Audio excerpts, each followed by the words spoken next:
Welcome to Crisis in Perception, where we examine the systems shaping our world one book at a time. It is good to be back. Today we are do something a little different. Usually when people think of this title, they think of high school English class. Oh, yeah. They think of balconies, they think of young love, they think of, Leonardo DiCaprio in a Hawaiian shirt. We are talking, of course, about Shakespeare's The Tragedy of Romeo and Juliet. We are. But I have a feeling we aren't going to be spending a lot of time swooning over the romance today. No, absolutely not. I mean, we're looking at the mechanics of conflict. We're treating Verona not as some romantic backdrop, but as a case study in a failed society. Right. Because if you actually read the play, not just the highlights, but the whole thing, it feels less like a romance and more like a complete breakdown of civil order. It really does. So here is the defining question for this deep dive. How do inherited social systems turn private conflict into collective tragedy? And why do individuals continue to obey those systems even when the costs are visible? That is the question. And I want to be very, very clear right from the start. This is not a literary review. Right. We aren't going to critique the meter of the poetry or rank the best film adaptations. No rating the kissing scenes. It's definitely not, no. This is an audit. We are auditing a failing social structure. An audit. I like that. Yeah. Our goal is to trace the patterns, the incentives, and the structural momentum that just overrides individual agency. We want to see how a system takes two people who essentially want to opt out and just grinds them into dust. Okay, so let's unpack this. To understand the software running in Verona, Right. the social code, we first have to understand the hardware. And by Mhm. hardware, I mean the actual theater where this system was built, because the environment dictates the message. Entirely. Yeah. We need to talk about the would and no, as Shakespeare calls it in Henry V. The Globe Theater, or the theater built by James Burbage. Correct. Now, when we read this today or watch a movie version, we are usually seeing it through the lens of realism. High definition sets, realistic lighting, maybe even CGI. Of course. But the original environment, the hardware this code was written for, was radically different. It was open air, right? So all the performances were in daylight. Exactly. And that changes everything about perception. In a modern theater, the lights go down, the stage lights come up, and you're anonymous in the dark. You are a voyeur looking into a lit box. Yeah. But in 1595, at the Globe, it's 2 o'clock in the afternoon. The sun is beating down. You can see the actors, sure, but you can also see the guy standing next to you eating hazelnuts. You can see the rich people in the boxes, and crucially, the actors can see you. So there's no place to hide. And maybe even more importantly, there's no scenery. Almost none, no. Maybe a table or a bed, but no painted backdrops of Verona. So when the chorus comes out in Henry V and asks the audience to piece out our imperfections with your thoughts, that's not just some poetic humility. No, it's a technical requirement. It's a user manual. It's functional instruction. Yeah. The stage is a bare wooden platform. If a character says, "This is the forest of Arden," well, it's a forest. If they say, "This is fair Verona," it's Verona. Which means the reality of the play is basically just a handshake deal. Precisely. It is a shared hallucination between the actor and the audience. And this is so crucial for our analysis because social constructs work the exact same way. The authority of the prince, the honor of the Capulets, the hatred between the families, these things have no physical reality. They aren't biological. They exist only because everyone in Verona and everyone in the audience agrees to pretend they are real. That is such a cool parallel. The medium itself reinforces the message that society is just a story we all agree to tell at the same time. Right. If the audience stops imagining the walls of Verona, the walls disappear. If the citizens stop imagining the feud, the feud disappears. And if you stop telling the story, the system collapses. But there is another layer of hardware we need to discuss, which is even more alien to us today. the boy-actor convention. Oh, right. This is a thing everyone learns in school but sort of glosses over because it's a bit awkward. Juliet was played by a boy. A boy, yeah, usually between the ages of 8 and 13. An apprentice whose voice hadn't broken yet. So let's just sit with that for a second.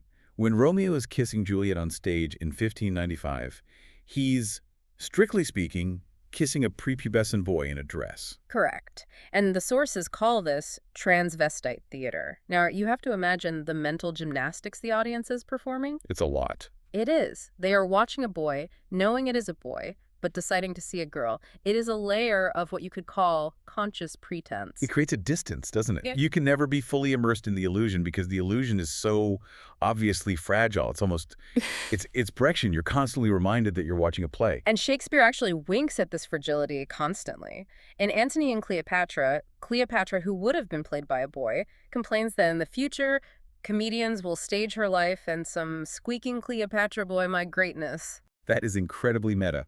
The boy actor is complaining about boy actor. It is deeply meta, but think about what that does to the system of gender or romance in the play. Right. It highlights that these roles, lover, fighter, man, woman, are costumes. They are performances.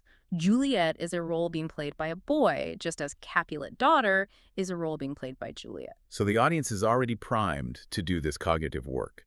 They are primed to accept that identity is something you put on, like a costume. Exactly. The audience accepts the convention unthinkingly, just as we accept our own social roles unthinkingly. I mean, we don't wake up every morning and say, I am now going to perform the role of employee or parent. We just do it. The theater exposes that mechanism. So we are primed, just by walking into the theater, to accept artificial systems as absolute reality. Now, let's talk about the specific system design Shakespeare uses here. Because he didn't invent this story, did he? No, not at all. The plot was old hat by the time Shakespeare got to it. His primary source was a long, long narrative poem by Arthur Brooke called The Tragical History of Romeo and Juliet, published in 1562. And Brooke's version is, well, it's a slog, isn't it? It is incredibly tedious. Oh my God. Right. It's plotting, it's moralizing. Brooke essentially wrote it as a warning to children not to disobey their parents. Fun. Yeah. But the biggest difference isn't the poetry, it's the clock. The timeline. The timeline. In Brooke's poem, the wooing takes months. Romeo visits Juliet's garden repeatedly. The marriage lasts for months before the crisis hits. It is a long, drawn-out affair. There is time to think. There is time to plan. There is time to breathe. And Shakespeare looks at that and says, boring, let's speed it up. He takes a sledgehammer to the timeline. He hits the fast-forward button. In Shakespeare's system, the entire plot meeting, marriage, murder, suicide, happens in roughly 3 to 4 days. Wait, what? Yeah, Sunday to Thursday morning. That is an insane amount of trauma for 96 hours. It's not a romance. That's a psychotic break. It is. But structurally, this is a deliberate design change. By compressing the time, Shakespeare removes the cooling off period. In a social conflict, time is usually the buffer that allows rationality to return. You know, you get angry, you sleep on it, you negotiate, homeostasis returns. But here, there is no sleeping on it. Yeah. Every time someone tries to pause, the system just throws a new crisis at them. Exactly. This compression turns the social system into a pressure cooker. Reflection creates agency. If I have time to think, I can choose to act differently. If I am reacting in milliseconds, I fall back on training. I fall back on the system. And he denies them the time to reflect. He denies them that time, which means reaction becomes the only option. So when we say the tragedy was inevitable, it's not because the stars said so. It's because the timeline was squeezed so tight that no other output was possible. Precisely. The system was designed to crash. Okay, let's get into the software itself, the actual code running in Verona. You mentioned something in the pre-show notes that really surprised me. You said the play starts as a comedy. And looking at it, you're right, but I want you to prove it to the listener who remembers everyone dying at the end. It absolutely does start as a comedy. If you look at the structure of Acts 1 and 2, it is almost indistinguishable from A Midsummer Night's Dream or Much Ado About Nothing. Give me some examples. What makes it a comedy? Okay, so first, look at the barrier. You have a barrier to love the feud. Right. In romantic comedy, the barrier exists solely to be overcome. It's like the Athenian law in Midsummer. It's a plot device designed to be subverted. Right, and the characters are behaving like they're in a comedy. Even the war in the streets feels unserious. That is a key point. Look at the feud in the opening scene. We usually imagine this gritty, violent street war like West Side Story. Yeah. But look at the text. Who starts the fight? The servants, Samson and Gregory. And they aren't talking about politics or deep hatred. They are making dirty jokes. They are punning. I will be civil with the maids. I will cut off their heads. The heads of the maids. Aye, the heads of the maids or their maiden heads. It's body banter. It's low comedy. And then the old men come out. Old Capulet rushes out in his nightgown and calls for his long sword, and his wife just roasts him. She says, a crutch, why call you for a sword? That is pure domestic sitcom. It's two grumpy old men posturing while their wives roll their eyes. It's a performance. It's a ritual, Yeah. a mechanical reflex. It feels like they're doing it because they remember they're supposed to, not because they're actually angry. It's like when you see two dogs barking at each other through a fence and then the gate opens and they don't know what to do. Yes. The servants are fighting because of identity inheritance. I work for Capulet, you work for Montague, therefore I must bite my thumb. They are forbidden meanings looking to discharge energy, as one critic put it, but there is no genuine grievance. It's performance art. And then you have the young guys, Benvolio, Romeo, Mercutio. They're running around crashing parties. Right. They operate under what we call comic adaptability. Romeo is heartbroken over Rosaline at the start. He's devastatingly sad. He's locking himself in his room, making an artificial night. And then 10 minutes later, he sees Juliet and switches. My heart loved till now. That is a comic behavior, the ability to pivot, to adapt, to find a new path. In a comedy, you crash the party, you woo the girl, you trick the dad, you get married. So for the first half of the play, the system is working toward a wedding. It's a new comedy structure. Boy meets girl, society objects, boy gets girl anyway. Until the enforcer shows up. Tybalt. Yeah. Now I want to dig into Tybalt, because usually he's played as just the villain, the bad guy. But in a system's view, he's not really evil, is he? He's just consistent. He is the fundamentalist. In the analysis of comedy, there is often a character type called the alazan, the imposter, or the blocking character who doesn't get the joke.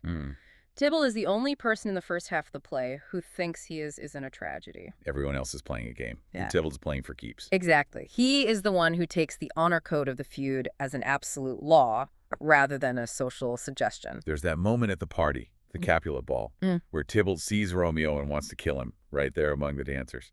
And this is crucial. Old man Capulet stops him. Capulet says, "Let him alone. I would not for the wealth of all the town here in my house do him disparagement." So Capulet is being flexible. He is choosing the social rule of hospitality over the social rule of vendetta. He is accommodating. He is being flexible. But Tybalt can't flex. Tybalt cannot flex. He says, "I will withdraw, but this intrusion shall, now seeming sweet, convert to bitter gall." He believes that honor is a rigid commodity. If you lose face, you must kill to get it back. Is Tybalt a glitch in the system? Or is he the only one actually following the rules? That is the frightening part. He isn't a glitch. He is the perfect product of the system. Whoa. He is what the system asks for on paper. The system says, hate Montagues. Tybalt says, okay, I will hate Montagues. Everyone else is a hypocrite. Tybalt is a believer. It reminds me of that concept in systems theory, the intolerant minority. The idea that the most inflexible element in a system ends up driving the behavior of the whole group. Precisely. The moderate majority, Benvolio, Capulet, the prince, they want peace, but they are flexible. Tybalt is rigid, and rigidity tends to break flexible systems. His incentive structure is purely internal. He values honor, or his version of it, more than life or peace. And that leads us to the rupture point, the moment the genre breaks, the death of Mercutio. This is the hinge of the entire play. Yeah. If you are tracking the systems map, this is the phase transition. And Mercutio is an interesting figure because he's a free element, isn't he? He is. His name comes from mercury volatile fluid. He is neither Capulet nor Montague. He's the guy saying a plague of both your houses. He thinks the whole thing is stupid. He mocks the system. He thinks the feud is performative nonsense. He thinks dreams are children of an idle brain. He refuses to be defined by the binary logic of Verona. But the binary logic catches him anyway. It does, and watch the feedback loop here. It is a perfect systems failure. Tybalt challenges Romeo. Romeo, who is now secretly married to Juliet, tries to break the system. He refuses to fight. He says, "I love thee better than thou canst devise." He is trying to opt out. He's trying to use the love operating system instead of the honor operating system. Exactly. But the system doesn't recognize love as a valid input in a street fight.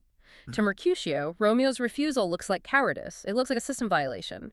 Oh, calm, dishonorable, vile submission. So Mercutio steps in. He steps in to defend the honor that Romeo is refusing to defend. This is the irony. Romeo tries to do the right thing. He tries to stop the violence. He physically steps between them. And that intervention causes the death.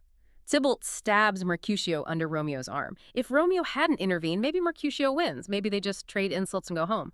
But Romeo's attempt to introduce peace into a war system causes a fatal error. And in that moment, the comic world it collapses. Mercutio dies. The jester is dead. And once the jester is dead, you are no longer in a comedy. Yeah. The system of blood for blood locks in, the tit-for-tat algorithm takes over. And Romeo, he stabs. He has to. The social pressure is too high. He says, "Fire-eyed fury be my conduct now." He abandons his individual agency, his love, his new marriage, his peacefulness, and allows the inherited identity of Montague to possess him like a demon. He becomes an agent of the system. He does, and kills Tybalt. And from that second on, there's no more comic adaptability. There is no more wooing. There is only the mechanical grind toward death. It's terrifying when you look at it that way. It's not a story about a guy losing his temper. It's a story about a guy trying to escape a social algorithm, failing, and then being punished for the attempt. "I am fortune's fool," he says. He realizes he has been played by the script. I want to go deeper into the tools this system uses to control people. We've talked about the physical violence, but the text focuses so heavily on language itself. You mentioned puns as violence earlier. Can we dig into that? Yeah, language is the primary control mechanism in Verona. It sounds a bit like an English major stretch. Oh, the puns are violent, but you mean it literally. I do. Think about what a pun is. It is a sudden exchange of names. You take a word that means one thing and violently twist it to mean another. It is a release of energy. It is dominance. Like the servants in the first scene. "Gregory, on my herd will not carry coals. No, for then we should be colliers." Right. They are bickering, twisting meanings. The verbal violence precedes the physical violence. The source notes describe these servants as forbidden meanings looking to discharge energy. They are pent up. The language itself is restless, aggressive, constantly looking for a fight. It's like Twitter today, or X, whatever. Before the actual conflict happens, there's this escalating verbal performativity, dunking on people. Exactly. It is a status game played with words. But the most profound use of language as a control mechanism, and the attempt to escape it, is in the famous balcony scene. Romeo, Romeo, wherefore art thou Romeo? Right. And remember, wherefore means why. She isn't asking, where are you? She's asking, why are you you? Why are you a Montague? She's attacking the labeling system. She is attempting to create a private system. She says, deny thy father and refuse thy name. She realizes that the only thing separating them is a label. What's in a name? That which we call a rose by any other name would smell as sweet. It's a brilliant deconstruction of social constructs. She's realizing that Montague is just a noise we make with our mouths. It's not a biological reality. Yeah. If you call a rose a garbage flower, it still smells good. It is the ultimate crisis in perception. She perceives the truth. The names are arbitrary. But here's the tragedy. You cannot live in a private system. You can't. Not if you want to interact with the world. I mean, language is a public utility. If I decide that the word red now means go and I drive into traffic, I will die. Because the system doesn't care about your private definitions. Exactly. And look at the Obaid scene the morning after their wedding. They're in bed and they hear a bird. The debate over the lark and the nightingale. Yes. Juliet tries to rename the bird.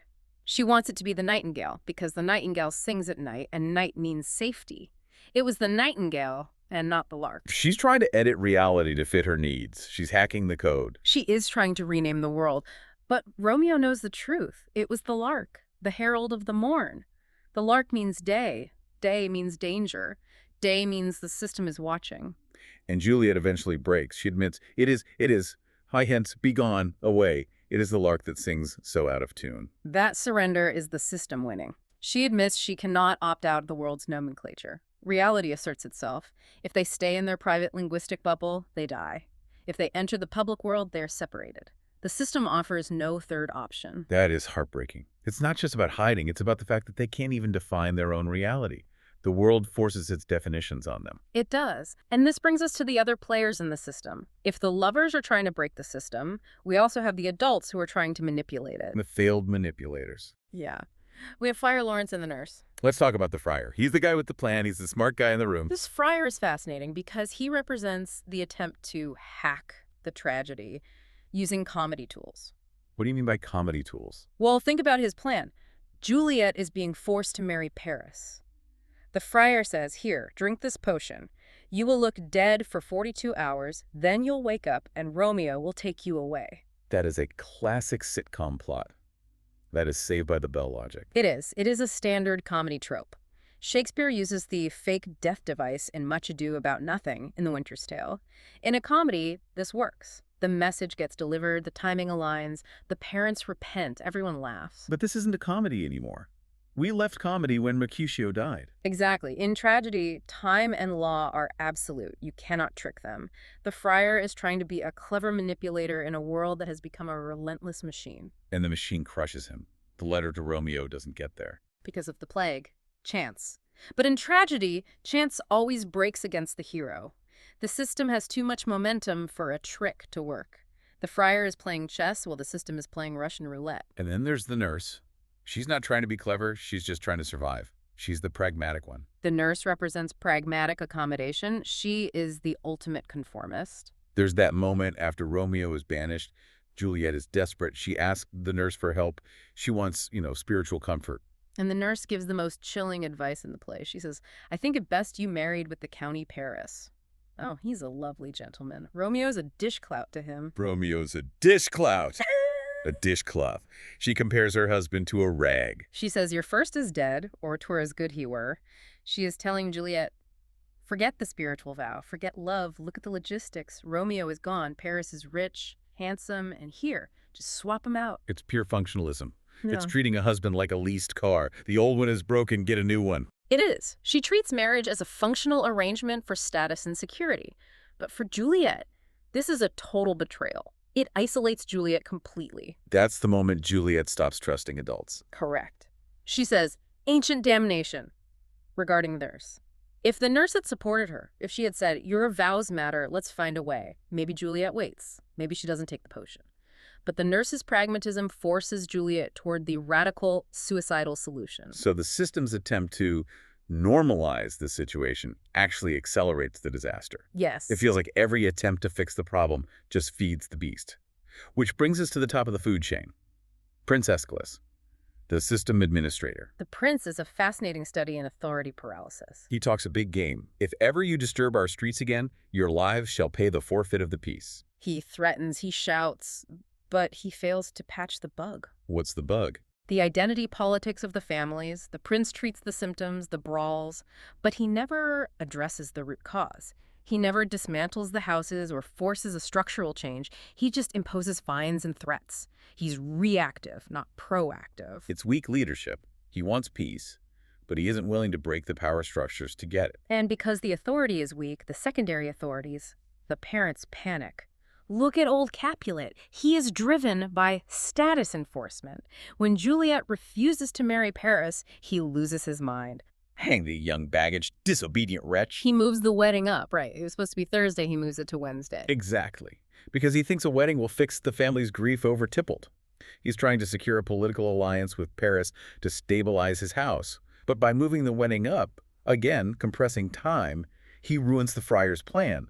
The letter might have arrived if he hadn't panicked. So Capulet's need to control his daughter accelerates the catastrophe that kills her. It is a feedback loop. The more they try to control the system spins out of control. Okay, let's bring this home. We aren't in Verona.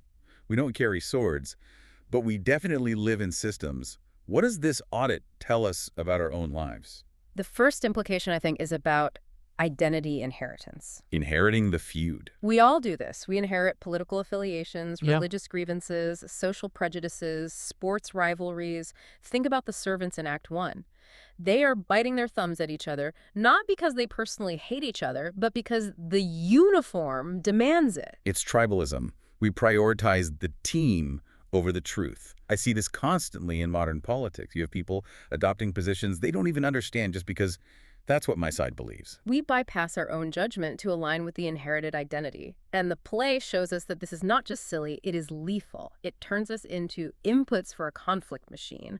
We become fuel. And the machine rewards the worst behavior. The Tybalt mechanism. In conflict systems, the most aggressive actors often rise to the top because they signal purity. If you try to be a moderate like Benvolio, the peacemaker, you get drowned out. Benvolio disappears from the play, doesn't he? He just fades away. He vanishes from the text.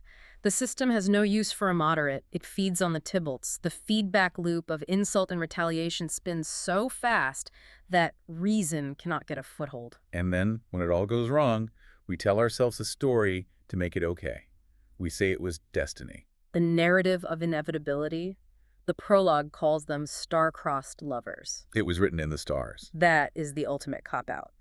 Labeling a tragedy as fate is a way for the system to avoid taking responsibility.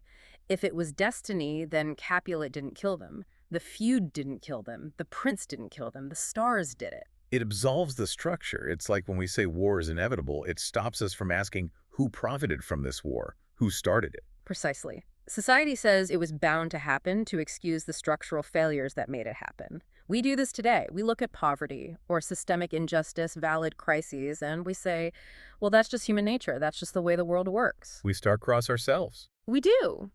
We naturalize the artificial to avoid the hard work of dismantling it.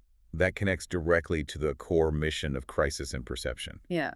We usually look for a villain. Yeah. We want to blame someone. We want to say it was Tybalt's fault or it was the friar's fault. But the prince says at the end, all are punished. All are punished. The crisis view is this. The tragedy is not a failure of character. It is a successful execution of a flawed system. The system was designed to produce violence. Romeo and Juliet were simply the inputs. You put the inputs in, the machine runs, you get 2 dead bodies. The machine worked perfectly. That is a chilling thought. The machine is working as designed. And look at the very end. What do the survivors do? This is the most cynical part of the play for me. They shake hands, and they build statues. Montague says, I will raise her statue in pure gold. Gold statues. They turn the dead children into symbols. They commodify them. They build a monument to the victims rather than dismantling the patriarchal authority that killed them. They're effectively saying, we'll remember them, but they aren't saying, we'll stop doing the things that killed them. Exactly. They aren't saying no more arranged marriages or no more feuds. They're just building a shiny object. The golden statue is the final seal on the system. It allows them to feel good about their grief without changing their behavior. We prefer the romantic tragedy story because it distracts us from the systemic failure reality. So what does this all mean? If we step back and look at the whole map. It reveals that identity, Montague versus Capulet, is a lethal prison. It reveals that honor is a code that overrides survival instincts. And it reveals that time is the variable that turns potential comedy into certain tragedy. The characters in Verona believe they are fighting for their distinct identities. I am a Capulet. I am a Montague. But to the prince and to the audience, they look exactly the same. In the tomb, lying next to each other, they are indistinguishable. The system homogenizes them in death. Which leaves us with a heavy question for the listener. Indeed. The question remains, what inherited names or quarrels are you defending right now? And is that defense a choice you made, or is it just a mechanical reflex? Something to think about next time you feel the urge to bite your thumb at someone on the internet.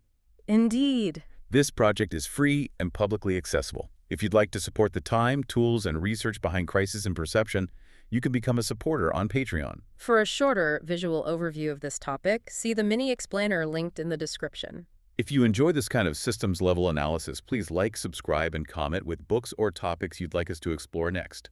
Thanks for listening.